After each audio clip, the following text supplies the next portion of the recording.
தாவைக்கவுக்கு எத்தனை தொகுதி கிடைக்கும்? பிரபல ஜோதிடரால் ஏற்பட்ட பரபரப்பு.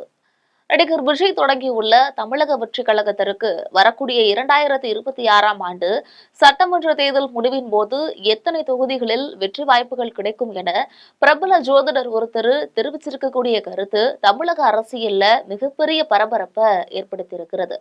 இது பற்றி ஜெம் தொலைக்காட்சி வழங்கும் சிறப்பு செய்தி தொகுப்பை இப்போது பார்க்கலாம்.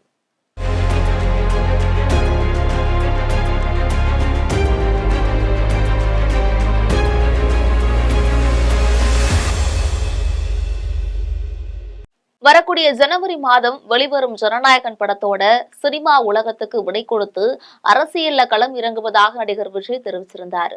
அவர் சொன்னபடியே தமிழக வெற்றி கழகம் என்ற புதிய அரசியல் கட்சியை தொடங்கி தற்பொழுது திமுக, அதிமுக, பாஜக ஆகிய கட்சிகளுக்கு போட்டியாக மிக வேகமாக தமிழக வெற்றி கழகம் வளர்ந்து வருகிறது. மேலும் விஜய் கட்சியோட கூட்டணி குறித்தும் பரபரப்பான அரசியல் சூழ்நிலை நிலவுகிறது. நடிகர் விஜய் கட்சி தொடங்கிய நாள் முதல் தினசரி பத்திரிகைகளிலும் தொலைக்காட்சிகளிலும் தலைப்பு செய்திகள்ல இடம்பெறுவது வழக்கமாகி வருகிறது. வரக்கூடிய தேர்தல்ல நடிகர் விஜய் யாரோட கூட்டணி வைத்துக் கொள்ள போகிறார், அவர் வெற்றி பெறுவாரா, எத்தனை தொகுதிகள் அவருக்கு வெற்றி கிடைக்கும், வாக்கு சதவீதங்கள் எப்படி இருக்கும், அவர் முதலமைச்சர் ஆவாரா என்றெல்லாம் பரபரப்பான பேச்சுகள் டீக்கடை பெஞ்சுகளில் அன்றாடம் நிலவி வருகின்றன. கடந்த 3 மாதங்களுக்கு முன்பாக நடிகர் விஜய்க்கு தமிழ்நாட்டுல 15% வாக்குகள் கிடைக்கும் அப்படின்னு கருத்து கணிப்புகள் தெரிவித்தன. தற்பொழுது 20%த்திற்கும் அதிகமாக தமிழக வெற்றி கழகத்திற்கு வெற்றி வாய்ப்புகள் கிடைக்கும் அப்படின்னு கருத்து கணிப்புகள் வெளியாகி வருகின்றன. இதனிடையே இளைஞர்கள் மத்தியில பெரிய ஆதரவு பெற்ற தமிழக வெற்றி கழகத்திற்கு செங்கோட்டையன், நாஞ்சில் சம்பத் போன்ற மூத்த தலைவர்களும் ஆதரவு தெரிவித்து வருகின்றனர். இந்த நிலையில பிரபல ஜோதிடர் பிரசாந்த் கினி என்பவர் தமிழக வெற்றி கழகம் எத்தனை தொகுதிகளில் வெற்றி பெறும் என்பது குறித்து கணித்து கூறியிருக்காரு. பிரசாந்த் கினி என்பவர் இந்தியாவின் பிரபலமான ஜோதிடர் ஆவார். இவர் இந்தியா மட்டுமல்லாது சர்வதேச அரசியல் நிகழ்வுகள் குறித்தும் சமூகத்துல அன்றாடம் நடக்கக்கூடிய நிகழ்வுகள் குறித்தும் தொடர்ந்து கணிப்புகளை வெளியிட்டு வருகிறவர்.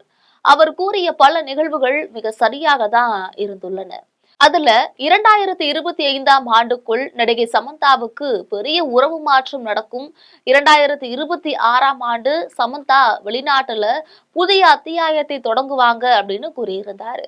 அவர் சொன்னது போலவே 2025ஆம் ஆண்டுல சமந்தா 2வது திருமணத்தை நடத்தி முடிச்சிருக்காங்க. இதே போல வங்காளதேச பிரதமர் ஷேக் ஹசீனா பற்றி 2023ஆம் ஆண்டு தன்னோட எக்ஸ் பக்கத்துல அவர் ஒரு பதிவு வெளியிட்டு இருந்தாரு. அதுல 2024 ஆகஸ்ட் மாதத்துல ஷேக் ஹசீனா மிகப்பெரிய சிக்கலை சந்திப்பார் அல்லது படுகொலை முயற்சிக்கு ஆளாக கூட நேரிடலாம் அப்படின்னு குறிப்பிட்டிருந்தாரு.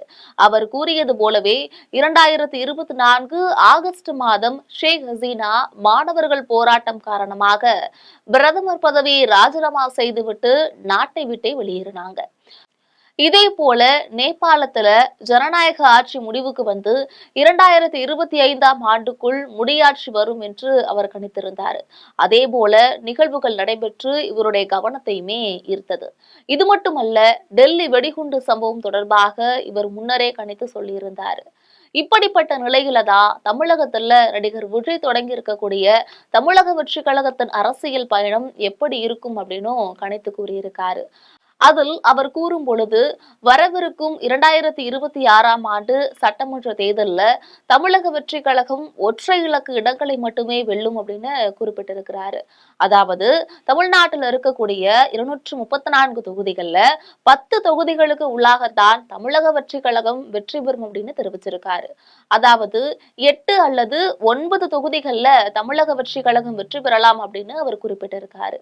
வரக்கூடிய 2026 சட்டமன்ற தேர்தல்ல ஆட்சியை பிடிக்கும் வேகத்துடன் செயல்பட்டு வரக்கூடிய விஜய் மொத்தமாகவே 10 தொகுதிகளுக்குள்ளதான் வெற்றி பெறுவார் அப்படின்னு பிரசாந்த் கினி ஜோதிடர் தெரிவித்திருப்பது மிகப்பெரிய அதிர்ச்சி அலைகளை ஏற்படுத்தியிருக்கிறது. இது மட்டுமல்லாமல் அவர் கூறும் பொழுது தற்பொழுது தமிழக வெற்றி கழகம் முதலாக சந்திக்கும் தேர்தல்ல மிகப்பெரிய அரசியல் மாற்றத்தை எதிர்பார்க்க முடியாது அப்படின்னும் கூறியிருக்காரு. அவருடைய இந்த கணிப்பு தற்பொழுது தமிழகம் மட்டுமில்ல, இந்தியா முழுவதும் மிகப்பெரிய விவாதத்தை ஏற்படுத்தியுள்ளது. பிரசாந்த் கினியின் முந்தைய கணிப்புகள் சரியாக அமைந்திருப்பதால் இந்த கணிப்பும் சரியாக இருக்குமா என்பதை நாம் பொறுத்திருந்துதான் பார்க்க வேண்டும். இது போன்ற அரசியல் பின்னணி செய்திகளை அன்றாடம் தெரிந்து கொள்ள ஜெம் தொலைக்காட்சியுடன் எப்பொழுதும் தொடர்பில் இருங்கள்.